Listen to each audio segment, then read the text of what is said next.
दोस्तों, देश और दुनिया में कोरोना ने कोहराम मचा रखा है। सबसे पहले कोरोना की पहली और दूसरी लहर ने दुनिया को धड़ाम किया था और अब ओमिक्रॉन के रूप में दुनिया के अंदर कोरोना की तीसरी लहर ने भी कदम रख दिया है, जिसने बड़ी ही तेजी के साथ दुनिया को अपनी चपेट में लिया है।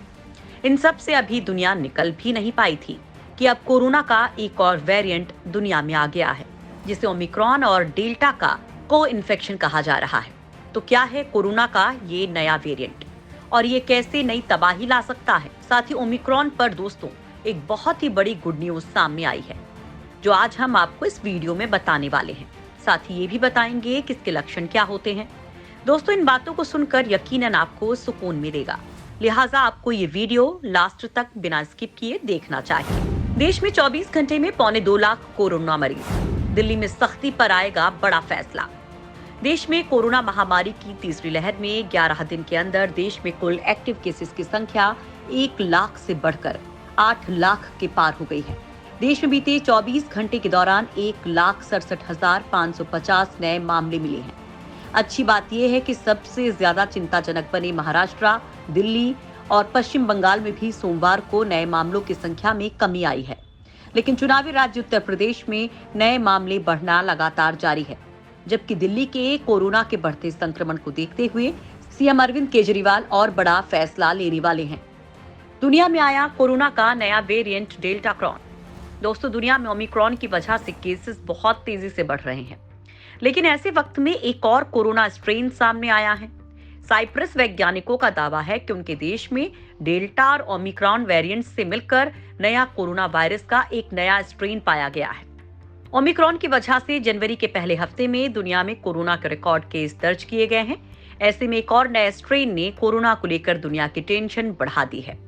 दोस्तों, कोरोना के नए स्ट्रेन डेल्टा क्रॉन की खोज यूनिवर्सिटी ऑफ साइप्रस की टीम ने की है, जिनका कहना है कि ओमिक्रॉन और डेल्टा का को इन्फेक्शन है और हमने जो स्ट्रेन पाया है उसमें इन दोनों का कॉम्बिनेशन है। इस खोज को डेल्टा क्रॉन नाम दिया गया है क्योंकि डेल्टा जीनोम के अंदर ओमिक्रॉन जैसे जेनेटिक लक्षण मिले हैं। साइप्रस में अब तक 25 लोगों में कोरोना का नया स्ट्रेन डेल्टा क्रॉन पाया गया है।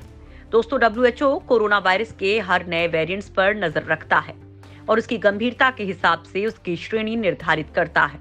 जैसे फिलहाल डेल्टा और ओमिक्रॉन वेरिएंट ऑफ कंसर्न घोषित किए गए हैं, यानी ये दोनों वेरिएंट चिंताजनक श्रेणी में हैं। फेफड़ों तक नहीं पहुंच रहा कोरोना संक्रमण। डेल्टा के मुकाबले कम मारक है ओमिक्रॉन। दोस्तों, वैज्ञानिकों ने ओमिक्रॉन को लेकर एक नई बात बताई है जो आपको भी सुकून दे सकती है। खबर यह है कि इंसान के स्वास्थ्य पर डेल्टा और अन्य कोरोना वेरिएंट के मुकाबले ओमिक्रॉन बहुत ही कम प्रभावी है। इस बार संक्रमण फेफड़ों तक नहीं रहा, हालांकि इसे हल्का बताकर नजरअंदाज नहीं किया जा रहा है, क्योंकि कोरोना बहुरूपिया है और ये वायरस जैसे जैसे फैलता है वैसे वैसे अपना स्वरूप बदलता है। अभी इसका नया स्वरूप ईहू फ्रांस में शुरू हुआ है। आगे कोरोना के नए स्वरूप भी आ सकते हैं, क्योंकि कोरोना जितना फैलेगा उतनी ही आशंका इसके स्वरूप बदलने की है। ये महामारी अप्रत्याशित है, हालांकि अब लोगों की इम्यूनिटी बढ़ रही है। दोस्तों, अमेरिका ने भारत के मुकाबले ज्यादा टीकाकरण किया है। इसके बावजूद वहां पर रोज 9 लाख और ब्रिटेन में 2 लाख केस आ रहे हैं।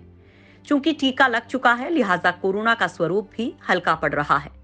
अब वैज्ञानिक कह रहे हैं कि आने वाले समय में ये महामारी उतनी ज्यादा कहर ढाने वाली नहीं रहेगी और फिर 3 या 4 लहर के बाद खत्म भी हो जाएगी। कोरोना के चलते मुश्किल में जर्मनी सरकार। यूरोपीय देशों में एक बार फिर कोरोना के चलते पाबंदियां लगनी शुरू हो गई हैं। सरकार ने पाबंदियां लगाई तो इनका विरोध भी शुरू हो गया। जर्मनी के कई शहरों में पाबंदियों के विरोध में प्रदर्शन हुए। इनमें हजारों लोगों ने शिरकत की। दूसरी तरफ इटली सरकार वैक्सीनेशन को लेकर सख्त रुख अपनाने जा रही है। खास बात यह है कि जर्मनी में 2 हफ्ते के दौरान 91%, जबकि इटली में 300% कोरोना और ओमिक्रॉन के मामले बढ़ गए। अब पूरे यूरोप में सरकारें वैक्सीनेशन और बूस्टर डोज को मैंडेटरी कर रही हैं। यूरोपीय यूनियन में 69% लोग पूरी तरह से वैक्सीनेटेड हैं। ओमिक्रॉन पर वैक्सीन असरदार है या नहीं? दुनिया भर में कोरोना का नया ओमिक्रॉन वेरिएंट तेजी से फैल रहा है। भारत समेत कई देशों में कोरोना के मामलों में तेजी आ गई है। ऐसे में वैक्सीन के असर को लेकर भी बहस छिड़ गई है। वैज्ञानिकों का मानना है कि ओमिक्रॉन के लिए बूस्टर डोज जरूरी है, नई लहर के लिए वायरस के नए वेरिएंट ओमिक्रॉन को सबसे बड़ी वजह बताया जा रहा है। दोस्तों, कुछ स्टडी में सामने आया कि ओमिक्रॉन वेरिएंट पर मौजूदा वैक्सीन असर नहीं कर रही है। एक स्टडी बताती है कि ओमिक्रॉन वेरिएंट के मौजूदा वैक्सीन से बच निकलने की 88% संभावना है, जबकि अमेरिका के सेंटर फॉर डिजीज कंट्रोल का कहना है कि मौजूदा वैक्सीन ओमिक्रॉन से होने वाली गंभीर बीमारी और मौतों से बचाती है। हालांकि ओमिक्रॉन से ब्रेक थ्रू इन्फेक्शन का खतरा बढ़ गया है। नोवावैक्स की वैक्सीन पर आई बड़ी खबर, 70 से ज्यादा देशों में मिल सकती है मंजूरी। दोस्तों, देश के सीरम इंस्टीट्यूट के साथ मिलकर वैक्सीन बना रही नोवावैक्स को बड़ी कामयाबी मिलती दिख रही है। इनकी प्रोटीन आधारित वैक्सीन के आपात इस्तेमाल की अगर दक्षिण अफ्रीका से मंजूरी मिल जाती है तो इसे अफ्रीका में कोवोवैक्स ब्रांड से सीरम इंस्टीट्यूट के द्वारा बनाया जाएगा और इसी नाम से वैक्सीन बेची भी जाएगी।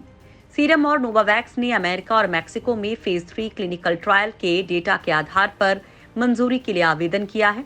इस वैक्सीन ने खुद के कारगर होने के सबूत पेश किए हैं। इस वैक्सीन को 170 से ज्यादा देशों में मंजूर किया गया है, जिसमें यूरोपियन यूनियन में सशर्त मार्केटिंग ऑथराइजेशन और WHO से आपातकालीन उपयोग सूची शामिल है। कोरोना की आफत के बीच बड़ी राहत, अमेरिकी कंपनी फाइजर ने दी गुड न्यूज। कोरोना और उसके आ रहे वेरिएंट से दुनिया में तबाही मची हुई है। इससे सबसे ज्यादा जो देश प्रभावित हुआ है वो है अमेरिका। लेकिन अब दुनिया भर में कोरोना के बढ़ते मामलों के बीच एक राहत की खबर आई है। कोविड-19 वैक्सीन बनाने वाली कंपनी फाइजर ने कहा कि फाइजर को उम्मीद है कि ओमिक्रॉन वेरिएंट का टारगेट करने वाला कोविड-19 वैक्सीन मार्च में तैयार हो जाएगा। फाइजर ने कहा है कि फाइजर पहले से ही सरकारों की गहरी दिलचस्पी के कारण वैक्सीन के निर्माण में लगी हुई है, क्योंकि कोरोना के संक्रमण की संख्या में ओमिक्रॉन के केस बहुत ज्यादा हैं।